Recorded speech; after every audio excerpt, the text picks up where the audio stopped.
देखिए समय रात्रि के करीब करीब 10:30 ऊपर का टाइम हो चुका है और आरब को भी अपने घर पे गए हुए आधा घंटा हो गया है। अभी हम बाज़ार में घूमने गए थे, करीब 8:30 बजे करीब निकले थे घर से। तो मैडम भी साथ थी कि मुझे मम्मी की तरफ छोड़ देना और लौट तुम जाओ तो लेते आना। मैं ठीक है भाई चलो। हम हाथों से छोड़ गए। आगे हमने प्लान बनाया कि हम अपने मित्रों को साथ चलेंगे, मित्र के साथ चलेंगे घूमने पार्क में। और जब उसके पास पहुँचे तो आरम जिद करी, ताऊ जी मैं भी अपने दोस्तों को बुला लेता हूँ। अब मैं ठीक है भाई, तुम अपने दोस्तों को ला लो, हम अपने दोस्त के संग चल रहे हैं। तो हम दोनों बच्चे सिराजी के और हम और आरब कुल मिला के इस तरह से हम 5 जने बाइक पे बैठ के चल दिए। उनके घर से थोड़ा आगे निकलने पर से ऐसा लगा कि उनसे जैसे स्पीड देने की कोशिश की, हमने गाड़ी लड़खड़ा रही है। तुरंत एकदम ब्रेक लगा दिया, गाड़ी रोकी नाले के ठीक किनारे पर। मैं साइड उतरो फटाफट, उतरो गाड़ी गई। देखा गाड़ी का पिछला टायर पंचर हो चुका है। मैं देखो अभी अगर थोड़ा और आगे बढ़ते स्पीड तेज़ होती तो हम सीधा नाले में पहुंच सकते थे। नाला काफ़ी गहरा है। तो खैर गुरु जी की कृपा से वो बला वहीं पर टल गई। हमने उनके बच्चे घर भेजे, फिर हम और सिराजी और आरब लेके गाड़ी को आगे चले, वापसी लौटे। तो एक जगह पंचर वाला मिला, नज़दीकी मिल गया, वो भी 100 कदम के दायरे में कुल। वहाँ उसको बैठ के पंचर लगवाए, फिर गप्पे हाँकते हुए अपने दिनचर्या की बातें करी। उन्होंने अपने दिनचर्या के बारे में बताई कि भाई आज मैं उनके वहाँ से फैक्ट्री जल्दी फ़ोन आ गए, जल्दी आ जाओ सवेरे। वो जल्दी निकल गए। 7:30 बजे 8:30 बजे पहुँच गए थे अपने वो ऊपर। और हमने जब उनको फ़ोन किया तो कहना भाई मैं तो पहुँच गया हूँ, जल्दी आना था मुझे। निकल गए, तुम निकल जाओ। हम निकल गए। हालांकि आज की कार्रवाई से अब क्या बताएं, आज का दिन कुछ ऐसा रहा मेरे को समझ में नहीं आता कि कुछ लोग, मैं तो किसी को परेशान करने की सोचता नहीं कभी, लेकिन बहुत सारे लोग मुझे जाने अनजाने में परेशान हो जाते हैं।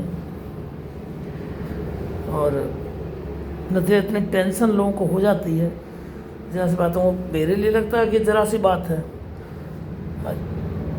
ऑफिस जब पहुंचता हूँ तो कोई ना कोई टेंशन डेली होती रहती है। सवेरे एक मजबूर लेडीज़ जो पहले यहाँ हमारे मंडोली ऑफिस में काम करती थी फैक्ट्री में, उस समय उसका भाई भी उसके साथ काम करता था। तो भाई भी बड़ा हो गया, वो गांव चले गए अपने बच्चों को लेकर के, और वो वहाँ विधवा हो गई। एक 10 साल का लड़का, उसको 10-12 साल का शायद, और एक छोटा बच्चा और है। अब वो यहाँ आ गए उनको लेकर के काम की तलाश में। पिछले साल उसने हमें फ़ोन किया था काम के लिए आने की, तो मैंने मना कर दिया, तो मैं अभी तुम्हें काम के लिए आने की ज़रूरत नहीं है। तो 2 साल पहले बात। लेकिन इस बार उसने हमें आने से पहले फ़ोन नहीं किया और वो आ गए यहाँ पर। तो उसको इतना परेशान कर दिया काम के दौरान बहुत ज़्यादा।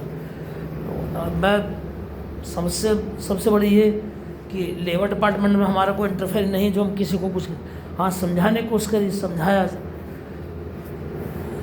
संबंधित वहाँ पर काम करने वाले उनको समझाया कि किसी की मजबूरी को इतना फ़ायदा ना उठाया जाए कि उसके मन से कोई बद्दुआ निकल जाए। होश में रह के काम करो। जब आपको भूख लगती है तो दूसरों को भूख लगती है, और उसके बच्चों को भूख लगती होगी। यदि आपके बच्चे दिन में 3 बार दूध पीते हैं, जूस पीते हैं, तो सामने वाले के बच्चे अगर जूस या दूध नहीं पी सकते तो पानी पीने का हक तो उन्हें भी है ना। तो हम उनसे उनके उन मूलभूत अधिकारों को न छीनें, जिए और जीने दें। यही मेरा शुरू से सिद्धांत रहा है, और किसी कंप्लेंट करने का नेचर मेरा कभी रहा नहीं, और ना ही मैं इस चीज़ को चाहता कि मेरे जहन में ये चीज़ें जोड़े। कंप्लेंट एक आदमी करता है, उससे परेशान कितने होते हैं ये शायद अभी लोगों को पता नहीं इस चीज़ का। भावावेग में लोग कंप्लेंट कर देते हैं और बाद में खुद उन्हें नहीं पता चलता कि उन्होंने कंप्लेंट किस बात करी, किस लिए कर दी, जबकि उस समस्या में उसमें कोई बात थी ही नहीं कंप्लेंट लायक। जो बात आपस में बैठ के हो सकती है, समाप्त हो सकती है, हल हो सकती है, उसके लिए थर्ड पर्सन को अगर हम शामिल करते हैं बीच में तो हमारी सबसे बड़ी बेवकूफ़ी है। और थर्ड पर्सन जब भी फैसला करेगा जज बन करके, तो एक पक्ष उससे दुखी होगा और दूसरा पक्ष भी कोई ज़्यादा सुखी नहीं होगा। तो हम ऐसी स्थिति क्यों लाएं? जब झगड़ा दो आदमियों के मध्य है तो दोनों ही बैठ कर उसको शांति समझा लें, सॉल्व कर लें। इससे दोनों को ही एक दूसरे के प्रति जो गलती करी है उन्हें समझ आ जाएगी और ना ही किसी के सामने उन्हें जलील होना पड़ेगा। तो मेरी बस यही वो है कोशिश, लोग जरा जरा सी बातों को तूल ना दें, मिल बैठ के काम करें।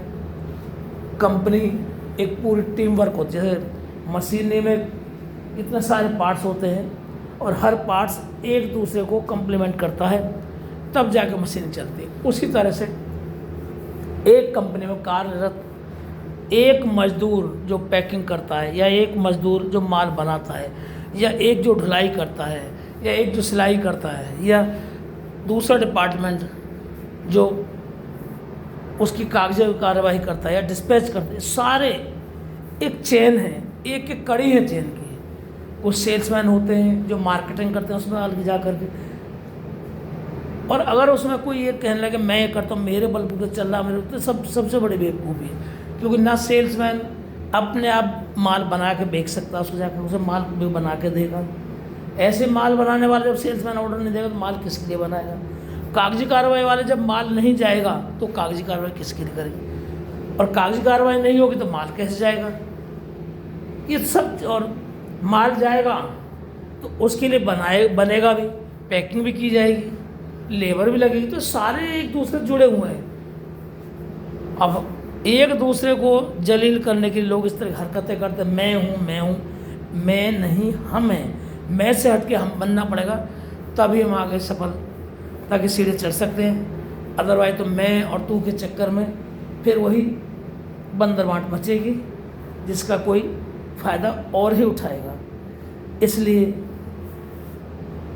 इन चीज़ों को दिमाग से निकाल दें और पूरी तल्लीनता के साथ अपने काम में जुट जाए।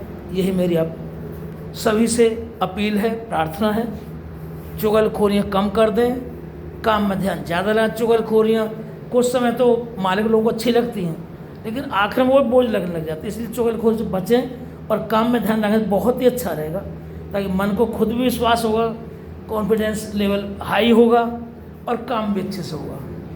इसलिए बने रहिए हमारे साथ आगे की वीडियो देखने के लिए। और आज हमने फ़िलहाल कोई वीडियो अपलोड नहीं करने का विचार किया है। अब जो वीडियो अपलोड होगी कल होगी। नींद, आज हालांकि गोलगप्पे खा के आए हम, तो नींद का असर इतना कम ज़्यादा नहीं हमारे पर, लेकिन फिर भी नींद तो नींद है। वो हमारी आंखों को धीरे धीरे अपने गिरफ्त में लेती जा रही है और हमने अब धीरे धीरे फैसला कर रहे हैं कि हम नींद की गोद में चले जाएं। जय गुरु जी, जय हिंद, जय भारत माता की। बने रहिए हमारे साथ अगली वीडियो देखने के लिए।